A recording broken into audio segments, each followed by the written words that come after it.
amigo vascaíno, terminou Vasco da Gama 1, Atlético Mineiro 1. Meu amigo vascaíno, que resultado desastroso dentro de São Januário. É o Vasco da Gama que permanece aí na zona do rebaixamento e o Vasco da Gama aí, desde que retornou do Mundial de Clubes, após a paralisação, o Vasco não vence em Campeonato Brasileiro no Rio de Janeiro. A situação é muito preocupante e a gente vai fazer um resumo para você do que foi esse jogo, certo? Muita coisa errada que a gente precisa falar aqui. Você que está descontente, por favor, se inscreva no nosso canal para que a gente possa ter voz ativa aí contra essa diretoria. Bom, seguinte, o Vasco empata em casa. Eu acho até que faltou um pouco de sorte para o Vasco. O Vasco teve chances de fazer o segundo gol, como o Atlético também teve. Mas o seguinte, o que importa é o produto final, é o resultado. Não adianta criar chance e não converter. Produto final, Vasco da Gama 1, Atlético Mineiro 1. Em termos de tabela, a gente fica muito preocupado. Por quê, meus amigos? O Vasco da Gama, com esse empate em São Januário, permanece ali no Z4. E o Vasco está com 16 pontos. Foi uma rodada que o Fortaleza perdeu, que o Vitória também perdeu, que o Vasco podia ter aproveitado para ter saído do Z4. Mas o Vasco não conseguiu vencer jogando no estádio de São Januário. E agora, para completar, a gente tem um jogo fora aí do Rio de Janeiro contra a equipe do Santos Futebol Clube. Então, assim, cara, é uma situação muito difícil do Vasco da Gama nesse momento. O Vasco, em 17 jogos, o Vasco tem 16 pontos ganhos, ou seja, dá menos de um ponto por jogo. O Vasco, com essa média, não é sensacionalismo, vai jogar segunda divisão. O seguinte, a gente espera que os reforços venham logo, porque o campeonato do Vasco agora é alerta vermelho ligado. A sirene está ligada, é um campeonato de recuperação. Os reforços chegando para ver se dá para a gente salvar o ano aí. E o seguinte, que eu quero falar aqui para você, torcedor Cruz Maltino.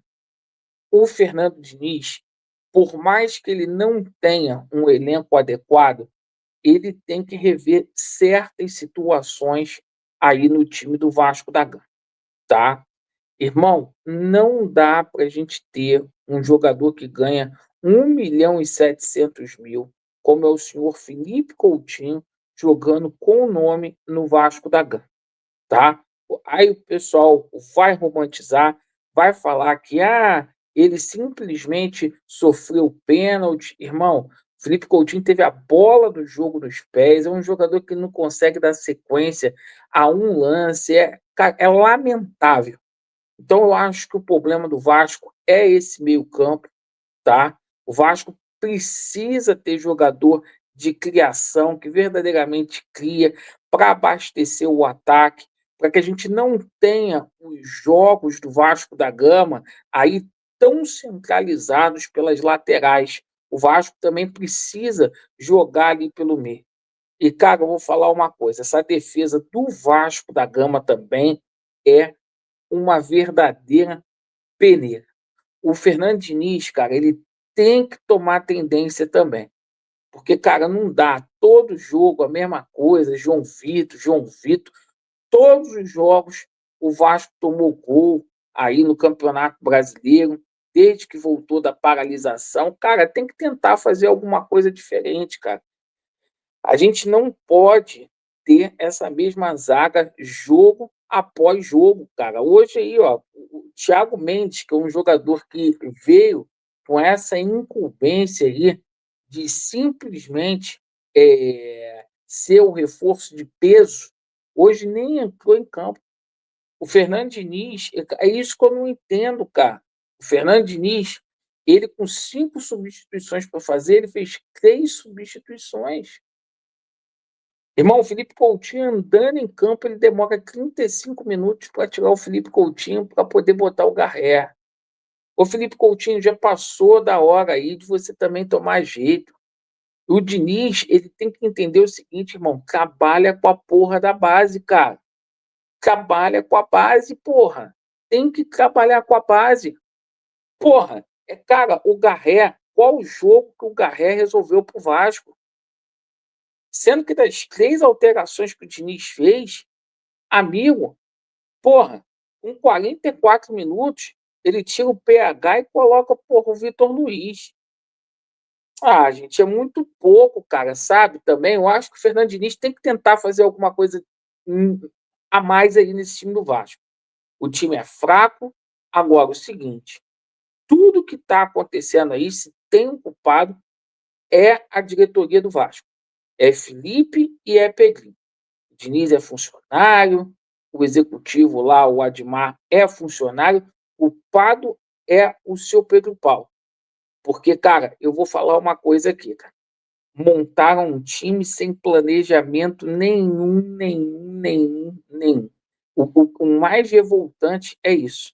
É a gente ter um time aí que tem a 5ª maior folha desse país e esse time não consegue traduzir o investimento que é feito, jogando aí para 20 mil vascaínos dentro de São Januário. O Atlético poupou alguns jogadores e ainda assim o Vasco não conseguiu vencer.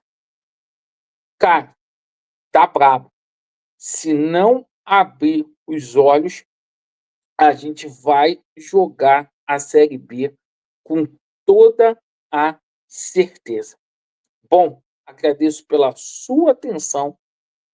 Às 21h30, vou fazer uma live aqui, porque eu também preciso respirar, para mim não falar besteira aí nesse pós-jogo. Meu muito obrigado. Vasco neles, a verdade prevalecerá. Tamo junto. Valeu.